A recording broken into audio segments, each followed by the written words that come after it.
Tu vois, ton état intérieur, il s'installe dans le silence. Et si tu crois que le plus dur, c'est de trouver le bon état, en réalité, le vrai défi, humainement parlant, c'est de le tenir. Sans signe, sans preuve, sans retour immédiat. Tu prends position intérieure, tu agis depuis ta nouvelle version, tu fais des choix autrement. Et puis, rien. Le silence, le flou, pas de message, pas de communication, pas de retour. Et là, ton mental explose. Et si je me trompais? Et si je me racontais des histoires? Et si ce n'était pas vrai, en fait, finalement, tout ça? C'est là que beaucoup s'écroulent. Tu vois, c'est là où ils recommencent à scruter, à comparer, à chercher le petit signe, une preuve, n'importe laquelle. C'est à ce moment-là, sans le voir, bah, qu'il rebascule dans l'ancien état. Celui qui doute, celui qui veut contrôler, celui qui attend d'être rassuré avant d'y croire.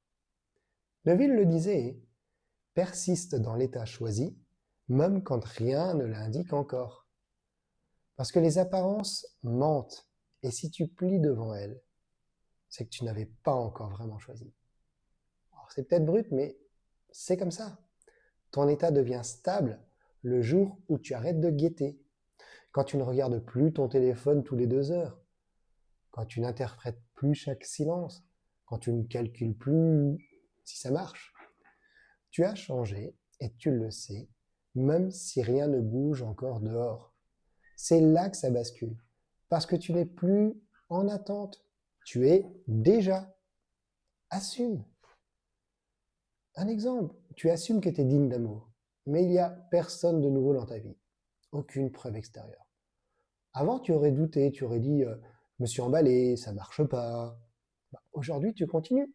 Tu prends soin de toi différemment, tu n'acceptes plus les dynamiques bancales, tu restes ouvert, mais sans t'accrocher à personne.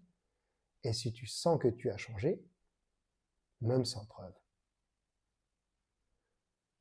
bah, je dirais que c'est ça ton état magnétique. Pas parce que tu fais plus, mais parce que tu n'attends plus d'être validé.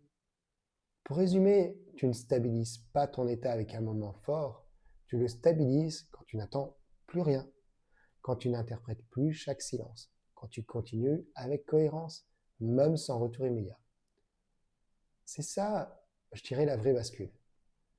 Plus d'obtenir ce que tu voulais, c'est de devenir quelqu'un qui n'a plus besoin d'être rassuré pour avancer.